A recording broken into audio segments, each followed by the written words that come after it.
Coming up in our newscast tonight.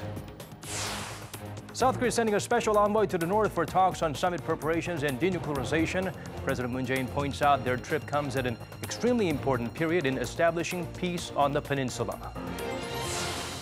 America's new special envoy for North Korea is set to embark on a trip to Northeast Asia. It will be a chance for Stephen Biegun to prove to skeptics he is the right man for the job.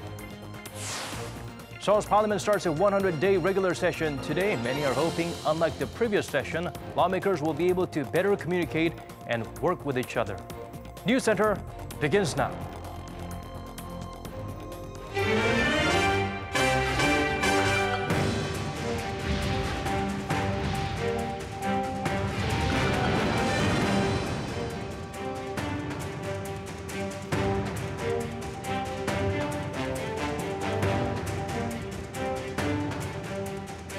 It's 8 p.m. here in Korea, live from our studio in Seoul. This is Arirang News Center. Welcome to our program. I'm Daniel Choi. Before this week is up, South Korea would have sent his special envoys across the border for talks with officials up north. Regarding the trip, President Moon Jae-in highlighted that it comes at an extremely important time. Heung-min starts us off from the nation's top office. 2 more days before the special team of envoys flies into the North Korean capital for talks about the upcoming inter-Korean summit and the denuclearization process. President Moon Jae-in explained his reasoning for sending the envoys, once again emphasizing the timing. 지금 한반도 평화 정착에 있어 매우 중요한 시기입니다. 한반도의 평화는 한반도의 완전한 비핵화와 함께 가는 것이므로 정부는 한반도를 둘러싼 정세를 면밀하게 살피고 세심하게 관리하고 있습니다. The president's chief of staff, Im Jong-suk, is hopeful that the delegation will come back, having fixed a date for the 3rd inter-Korean summit this fall in Pyongyang. The delegates include Chung Eui-yong, who is the head of the National Security Office, and the intelligence agency chief, Seo-hun. The decision to send them for just a day comes as Seoul scrambles to salvage the diplomatic process. For one thing, they'll try to put some speed on the preparations for this month's summit, since they don't have a date or details yet. And 2, Seoul wants to step up its role as mediator between Pyongyang and Washington, whose relations have soured since President Trump called off a scheduled trip to the regime by his top diplomat. And the presidential chief of staff, who also led the committee for the first inter-Korean summit, says that without the strategic patience and consent of the U.S., it is simply impossible to realize historic change. The envoy's day trip comes at a time when denuclearization seems to be at an all-around impasse. So many see this week's contact with the North as a chance for a breakthrough, a chance to get things moving again, not only in terms of diplomacy, but on the economic front as well. Heung-min, Arirang News. Meanwhile, Stephen Biegun will be on a maiden diplomacy tour as Washington's new special envoy for North Korea. Some are expressing concerns highlighting the former Ford executive's lack of experience in this particular field. Lee Ji-won delves deeper to find out if he has what it takes to prove doubters wrong.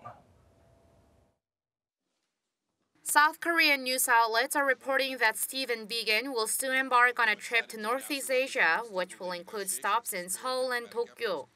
This will be his first time in the region as the new U.S. Special Envoy for North Korea since he assumed the role last month.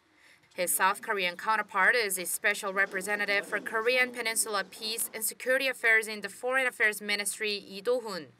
South Korea's Foreign Affairs Ministry told Arirang News on Monday that the meeting between the 2 diplomats is currently being scheduled and that further details will be shared once confirmed. Biegun previously served as an executive secretary of the National Security Council, a foreign policy advisor to members of Congress, and was an executive at Ford Motor Company. While critics of the administration claim he's unsuitable for the position, considering how he was focused for much of his career on Europe, some beg to differ. CNBC cited Brett Bruen, a former director of global engagement at the White House, as saying Biegun may have the precise quality that's needed during the fraught negotiations, the ability to talk with President Donald Trump.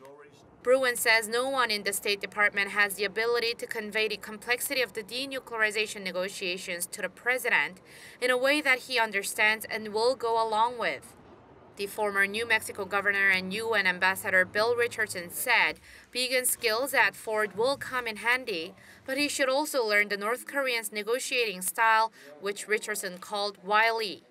He also suggested the two words Bigen should remember during his talks with the North are timelines and verification. With the denuclearization process between Pyongyang and Washington seemingly at a standstill, it remains to be seen whether Bigen's trip to Asia can move the needle forward. 이지원, Arirang News. In a few days' time, North Korea will be marking its Foundation Day. Pyongyang, however, has not extended an invitation to a South Korean delegation. Several foreign delegations from countries friendly to the communist state have been invited to the number of major celebratory events on September 9th. But according to Seoul's Unification Ministry, South Korea is not among them. The ministry spokesperson added the opening of the Inter-Korean Joint Liaison Office is expected to be scheduled after the nation's special delegation visits North Korea on Wednesday. There are growing concerns over stalled diplomatic efforts on denuclearizing North Korea. It's not exactly helpful that the regime is set to stage a huge military parade this week, complete with hundreds of vehicles and weaponry. Lee Seung-jae zooms in on the developments across the border. Parades have long been a way for North Korea to show off its military power to the world. Come September 9th, Pyongyang will host a number of major events for the 70th anniversary of the regime's founding, including a military parade. Based on commercial satellite imagery gathered by Planet Labs Incorporated, analysts say the parade is likely to be very similar to the one staged in February. But 38 North, a U.S. think tank devoted to analyzing North Korea, thinks otherwise. According to their analysis of satellite photos, North Korea has been readying for their parade since July, and the event is expected to be one of the largest, given the scale of preparation. Images show some 500 trucks used to transport troops parked outside a parade formation. It also found the shelters for troops are larger than the ones used in the preparation for the military parade to mark the 70th anniversary of the North Korean Army in February. Satellite images dated August 22nd show the medium parade training ground full of tanks, self-propelled artillery, infantry carriers, anti-aircraft missiles, and rocket launchers. Other possible weapons to be showcased include coastal defense cruise missiles, as well as at least 6 solid-fuel, short-range ballistic missiles, possibly of a type first seen in February.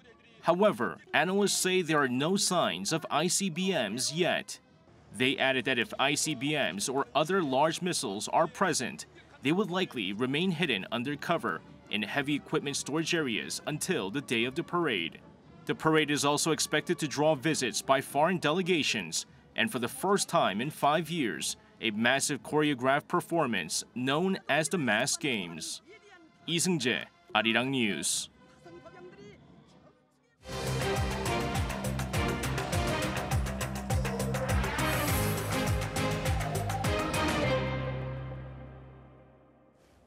President Moon Jae-in urged lawmakers to help revitalize the economy by swiftly passing related bills. The South Korean leader also called for a more active government spending to respond to pressing social issues as well. Hwang Ho-jun shares with us his remarks. According to President Moon, improving people's livelihoods and boosting the economy all depend on the National Assembly's willingness to join efforts with the government. 민생과 경제에 대해서만큼은 진정한 협치를 기대해 봅니다. President Moon's remarks were made during his regular Monday meeting with his top aides, the same day as the National Assembly kicked off its regular session. He underscored that there are economy-related bills yet to be processed, bills intended to boost the economy by supporting small businesses and the self-employed, and through deregulation. But those laws, he said, won't make any difference if they're not implemented in a timely manner.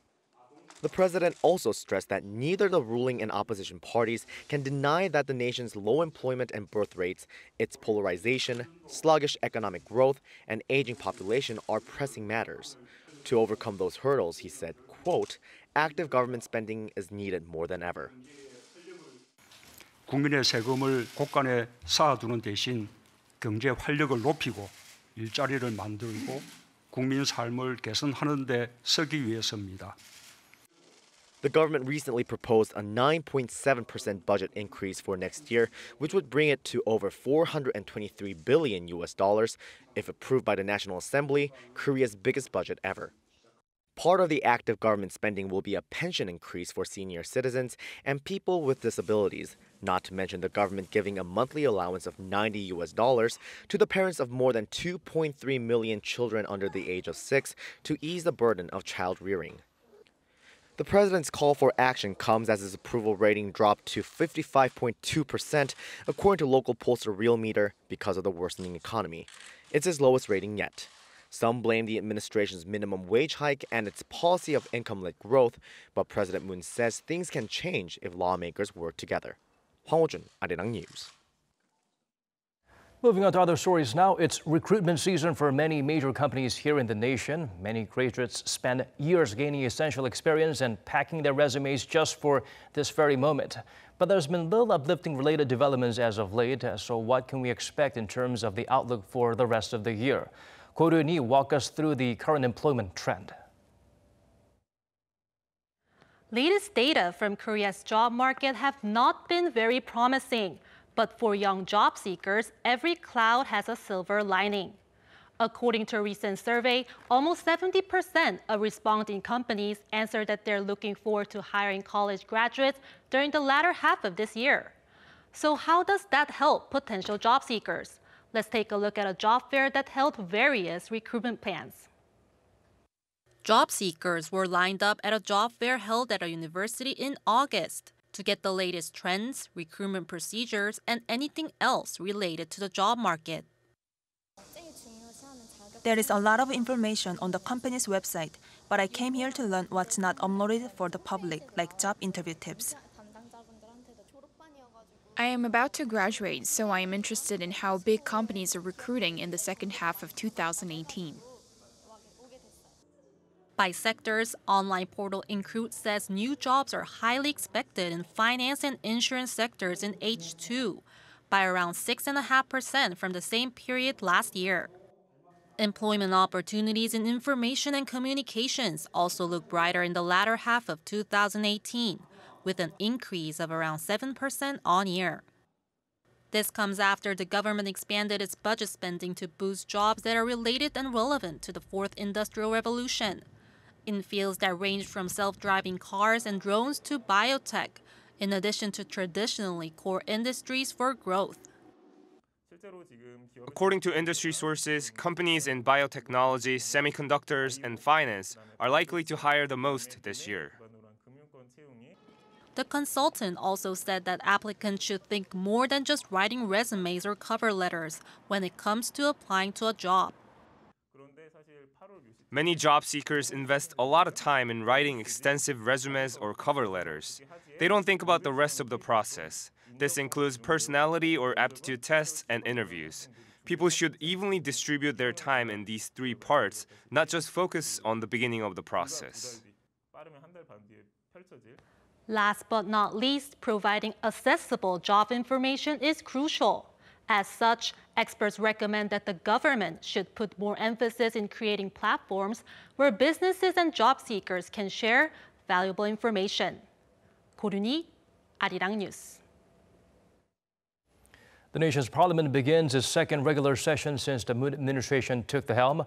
Working together hasn't been the rival party's strong suit based on their track record. They have 100 days to get over themselves and break out of that pattern so as to better serve the people. Kim Min-ji explains further. The National Assembly will be in full swing over the next 100 days after the regular session kicked off on Monday. It will be a chance for the legislature to clear the slate and shake off its reputation for bickering and being unproductive. Let's conduct ourselves with dignity. Let's not engage in hostile confrontation, but find solutions. Let's show that we work long nights and that we respect each other as colleagues. We're in the driver's seat now. I ask each and every lawmaker to work together over the next 100 days and do everything possible to revive the economy and pass reform bills. Starting Tuesday, the chairs of the country's 3 negotiating parties will give speeches on their respective agendas and viewpoints.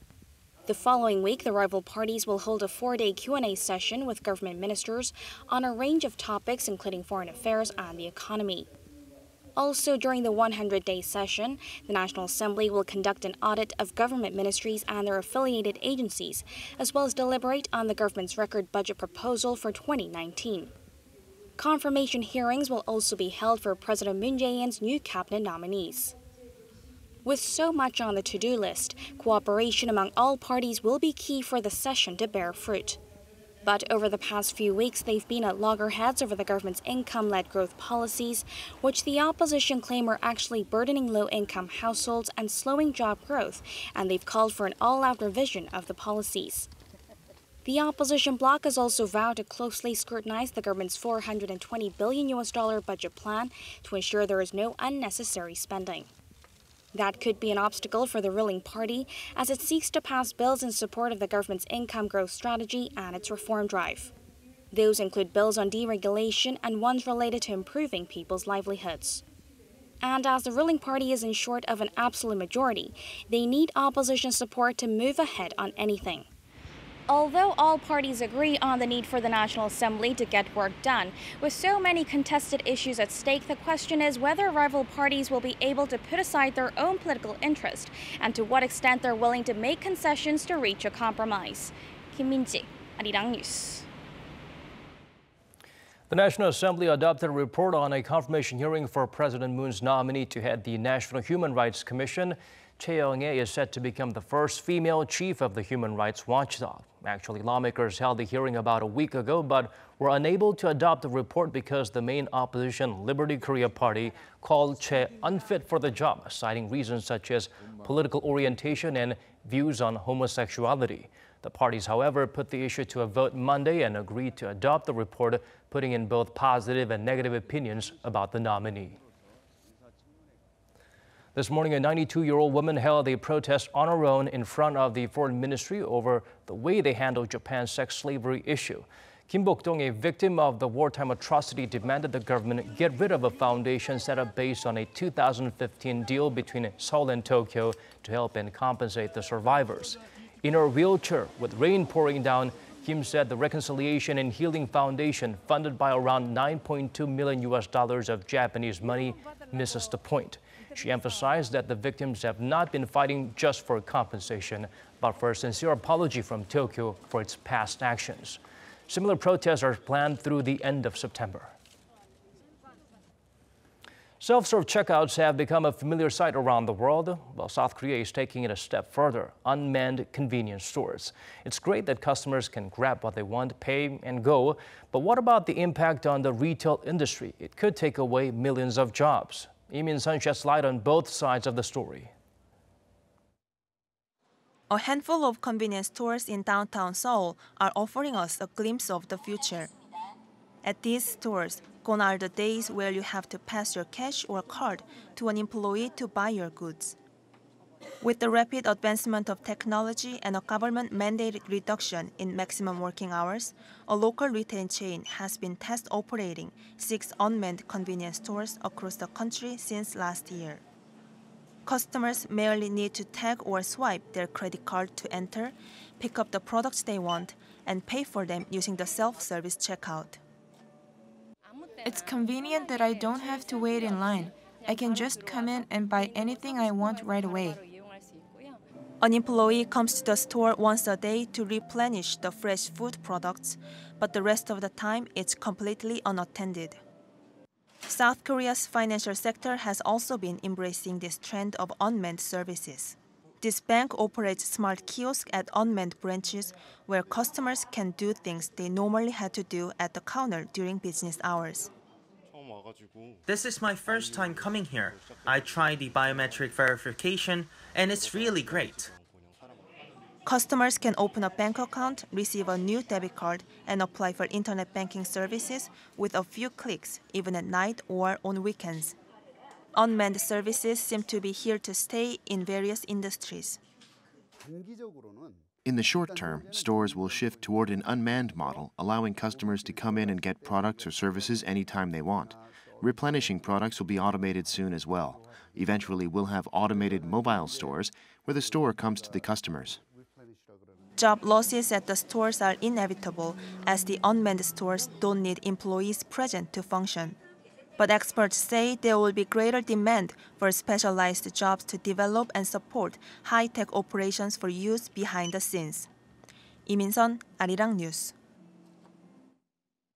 While all able-bodied men in Korea are required by law to serve in the military for around 2 years, select individuals are granted exemption from that duty for outstanding achievements in their respective fields. It was seen as a norm in the past, but today, the debate rages on. According to our Oh Soo-young, there are talks of changing such a system or simply getting rid of what could be seen as special treatments. South Korean authorities are discussing how to revise military exemption conditions for professional athletes and cultural artists, amid concerns that the best years of their careers are interrupted by mandatory service. This comes after English Premier League stars Heung-min and 19 of his South Korea teammates secured exemption from military duty by winning gold at the 2018 Asian Games. All able-bodied South Korean males aged between 18 and 35 are required to serve about 21 months in the military. But athletes who win an Olympic medal or Asian Games gold medal are exempt from conscription.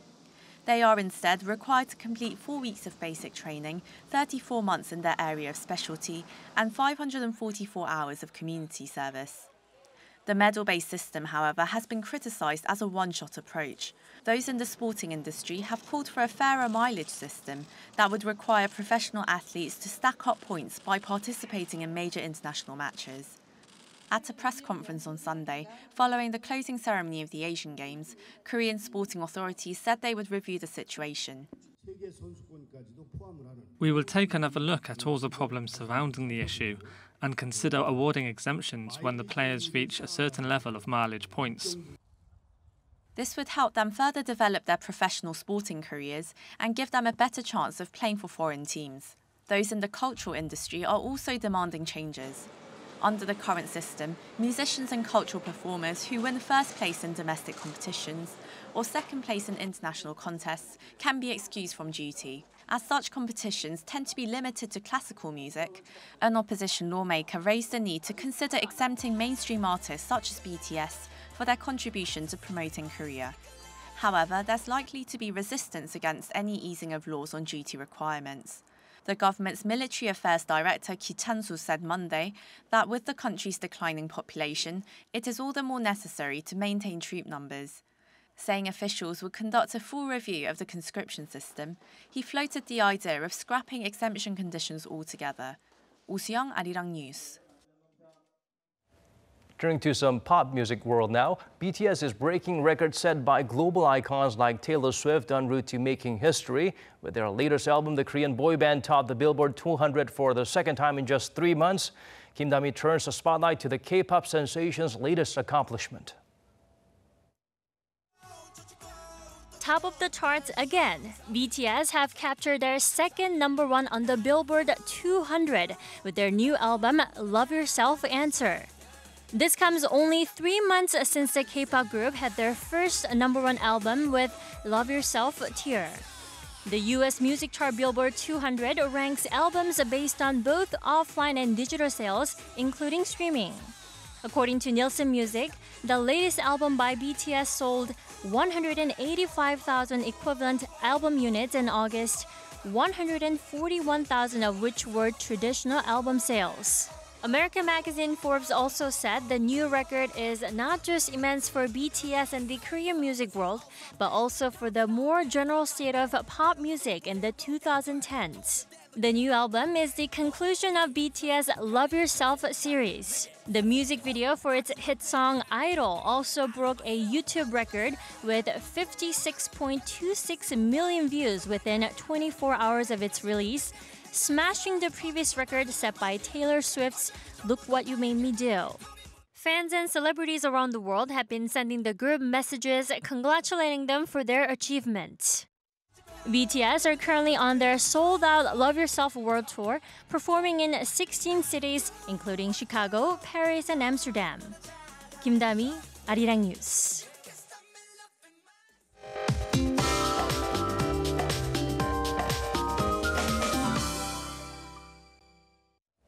Time to turn to Michelle Bug at the Weather Center for the updates you need. Michelle, it's been wet and damp and rainy outside. Daniel, parts of Gangwon-do, Gyeongsang-buk-do, and Chungcheong-do provinces are under heavy rain alerts due to the rain clouds that's passing across the whole country. And until tomorrow, lots of places will be getting between 50 and 100 millimeters of rain, while a little bit less, up to 80 millimeters, will wet the northern parts of the peninsula, which includes Seoul. And by tomorrow afternoon, the rain will be over and it'll be generally cloudy. Meanwhile, Beijing will be hotter and sunny as well. And checking out the readings for tomorrow, Seoul will be cool in the morning, while Busan and Jeju are still on the hot side.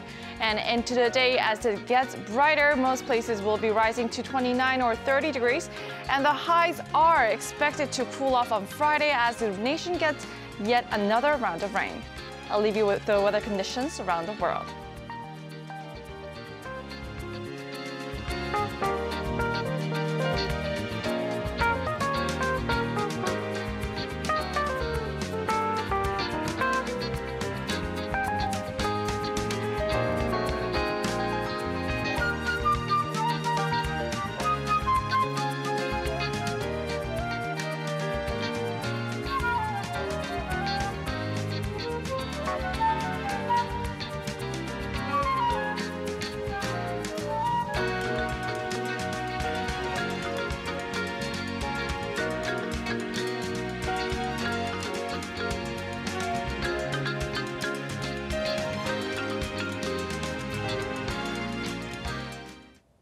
That's all we could squeeze into our newscast. Thank you for watching, wherever you may be tuning in from.